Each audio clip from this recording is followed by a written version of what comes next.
Major breaking news this hour as Ukrainian government leaders say the Russian invasion has begun. And just a few minutes ago, for the second time this hour, we have heard air raid sirens, loud sirens here in Lviv. This is in the west of the country. They persisted for some time and from multiple parts of the city. They've only just ended. That's twice this hour.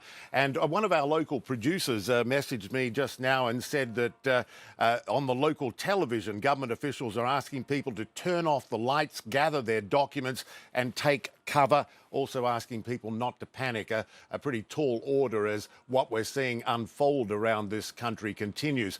OK, now an advisor to the Interior Minister is reporting missile strikes in the capital, Kyiv, the shelling of airfields and military headquarters in Kharkiv, and Russian troops landing in the Ukrainian port city of Odessa. Now, CNN has obtained video from Ukrainian border guards, which also shows a column of military vehicles entering the country from Belarus. That is to the north of the country, and a pretty quick shot to Kyiv from there.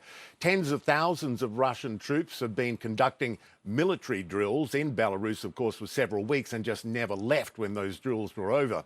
CNN correspondents in Kyiv and cities throughout Ukraine are reporting multiple explosions.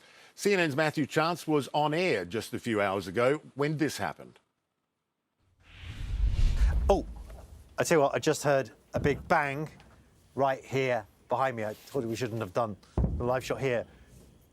There are big explosions taking place in Kiev right now.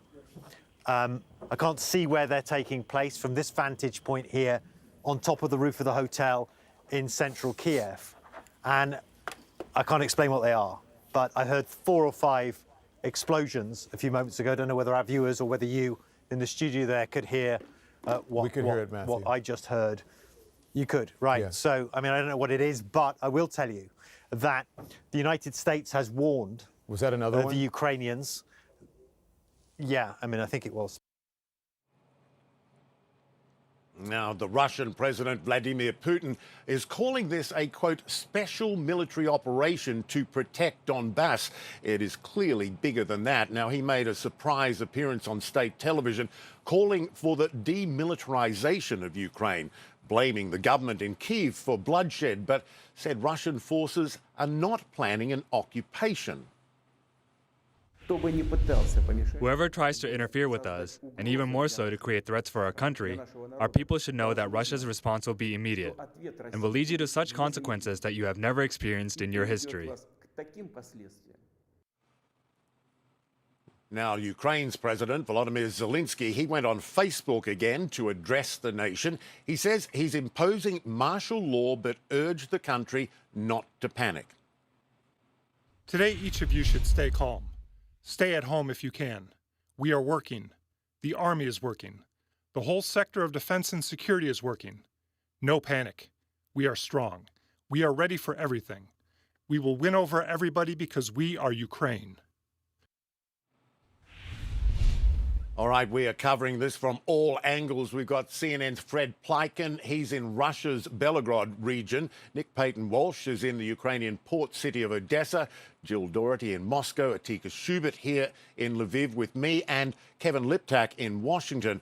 All right, let's start first of all with you, Kevin. I want to hear what Washington is saying about this and what they will say going forward. Well, we've just heard that President Biden has spoken to President Zelensky. They got on the phone just before midnight Washington time, the president calling him about 90 minutes after we first heard those explosions in Kiev. The president saying that Zelensky reached out to him, the president saying he condemned this unprovoked and unjustified attack, and the President Biden saying that President Zelensky asked him to call on the leaders of the world to speak out clearly against President Putin's flagrant aggression and to stand with the people of Ukraine. And so this is sort of kicking off this wave of reaction from the United States. We do expect President Biden to get on a virtual call with members of the G7 tomorrow, mid-morning, Washington time. That is where the leaders we expect will discuss potential sanctions that they will impose on Moscow for what it's doing tonight, what it has begun tonight. And then we expect to hear from the president midday tomorrow, Washington time. And that is when we expect him to lay out these sanctions that the U.S. plans to impose. And we're hearing tonight from officials that this is going to be the full package. These are the swift and severe sanctions that the president has been promising for some time. We expect that to include export controls, restrictions on certain technologies that can be imported into Russia. We also expect the president to announce sanctions on additional financial institutions and on additional members of Vladimir Putin's inner circle. And so this has been what the president has been warning about really for months. He applied those limited sanctions earlier in this week, but he promised at that point that if Russia escalated, he would escalate as well. And so that is what we expect to hear from the president tomorrow. But tonight, we're told that the president is huddling with members of his national security team, obviously keeping a very close eye on this. Something we should note, the president, of course, had hoped that these sanctions would be a deterrent. It's clear tonight that the deterrent didn't work out. The president said in a statement that Jill, the First Lady Jill Biden, and I are praying for the brave and proud people of Ukraine. Michael. Kevin Liptak, thanks so much. Let's go to Fred Plykin in the Belgorod region of Russia and give us a sense of what's going on the ground where you are, Fred.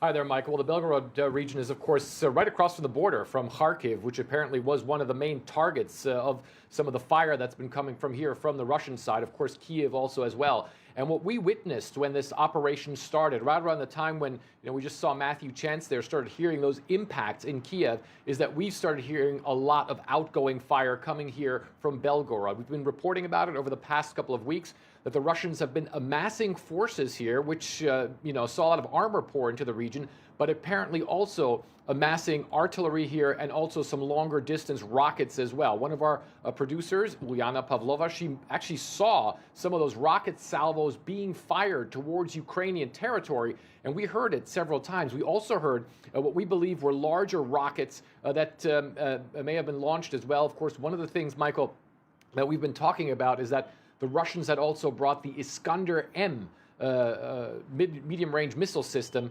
into this area and other areas close to Ukraine as well. That has a very long range, is a very powerful and also a very dangerous weapon as well. So it certainly appears as though Belgorod, where I am right now, is one of the main hubs that the Russians are using to launch these attacks. But on the other hand, it's also become clear throughout the night, as we've been reporting, that this is an extremely widespread attack. You were talking about it. There was that CCTV video of troops crossing the border on a border crossing between Ukraine and Belarus. That was one of the things that had always been hanging in the air, whether or not Russian forces would also invade Belarus. I was actually at exercises last week in Belarus with the Russian and Belarusian militaries, where I asked Belarusian strongman Alexander Lukashenko about the possibility of that happening, and he laughed it off. He said, "Do you really believe that we're going to invade Ukraine from Belarus?" Well, now it certainly appears as though that does seem to be happening. As far as some of those other possible ground invasions, we don't have confirmation yet about where Russian forces may have also crossed the border. But one thing I can tell you, Michael, is from having been in this region, really having gone down from the south near Donetsk all the way up to here to north of Ukraine to Belgorod, we did see some encampments that we saw that appeared to be Russian special forces, which would no doubt be the first ones that would go on if there was a larger ground invasion. Certainly one of the other things that, for instance, our Jim Sciutto is reporting, the U.S. believes that airstrikes could be used to try and soften up the battlefield to then obviously make it easier for Russian forces to invade. But by and large, what we see is this is a large-scale operation, a widespread operation, and certainly one that's being carried out by a lot of Russian forces with a lot of firepower, Michael.